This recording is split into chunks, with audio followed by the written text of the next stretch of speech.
अनु ने किया अपने प्यार का इजहार, लेकिन आर्यवर्धन और उसके परिवार ने ठुकरा दिया अनु का रिश्ता। क्या ये खूबसूरत एक तरफा कहानी का यहीं पर ही अंत हुआ? क्या सिर्फ अनु ही आर्य से प्यार करती थी? आर्य के दिल में अनु को लेकर कोई भी फीलिंग्स नहीं है। कहानी की शुरुआत में हम देखते हैं कि आर्यवर्धन अनु को बातचीत के लिए एक अलग जगह पर बुलाता है ताकि वह अनु से उसकी शादी के बारे में बातचीत कर सके। पुष्पा बार बार फोन कर करके आर्यवर्धन को परेशान कर रही थी, इसलिए अनु और आर्यवर्धन एक कैफे जैसे एरिया में मिलते हैं जहाँ पे आर्यवर्धन बहुत हिचकिचा रहा था। इस वक्त तक अनु को ऐसा लगा कि कहीं ऐसा तो नहीं कि आर्य सर मुझे प्रपोज करना चाहते हैं। जो कुछ भी है, ये जो कहना चाहते हैं, मुझे पहले इनकी बात सुननी चाहिए, उसके बाद मैं इनसे पूछूंगी कि इनकी शादी हुई है या नहीं। क्योंकि अभी तक अनु के दिमाग में तो यही चीज चल रही थी कि मिसेस आर्यवर्धन कौन है, क्या यह आर्य सर की वाइफ है या फिर आर्य सर की कोई और रिलेटिव, खासकर माँ या फिर भाभी। उसी वक्त आर्यवर्धन अनु से कहता है कि अनु अब तुम्हारी शादी की उम्र हो गई है और तुम्हें किसी न किसी से शादी करनी चाहिए। अनु कहती है कि हाँ, लेकिन मैंने इसके बारे में अभी तक कुछ सोचा नहीं है, लेकिन मैं जिससे भी शादी करूंगी ना,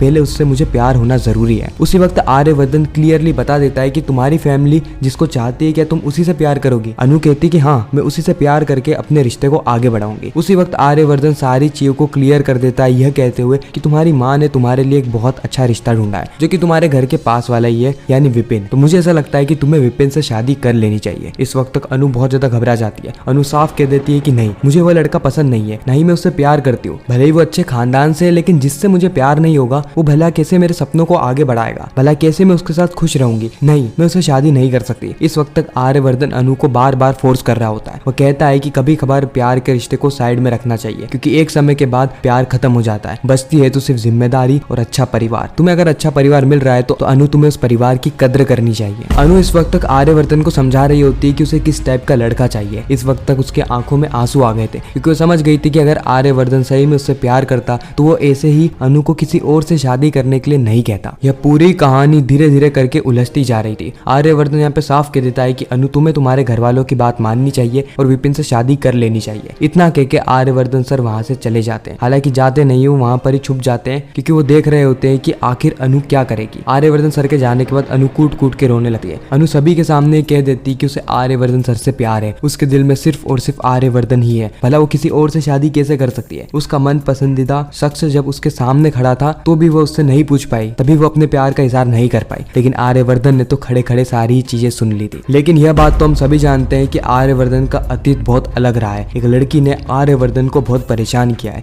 जिसके चलते आर्यवर्धन की जो प्यार के ऊपर से उम्मीद है वो पूरी ही उठ चुकी है। उसका प्यार पे यकीन ही मर चुका है। वो सिर्फ और सिर्फ अपने काम पे ध्यान देता है। लेकिन अनु को देखकर वो कहीं ना कहीं बहुत ज्यादा भावुक हो रहा था। आपको क्या लगता है, क्या सही में आर्यवर्धन के अंदर भी अनु को लेकर फीलिंग्स आ गई है? कमेंट सेक्शन में जरूर बताना। ऐसे ही तुमसे तुम तक के रेगुलर वीडियो सबसे पहले देखने के लिए हमारे चैनल को सब्सक्राइब भी करना। मैं मिलता हूँ किसी नेक्स्ट इंटरेस्टिंग वीडियो में, जब तक के लिए गुड बाय।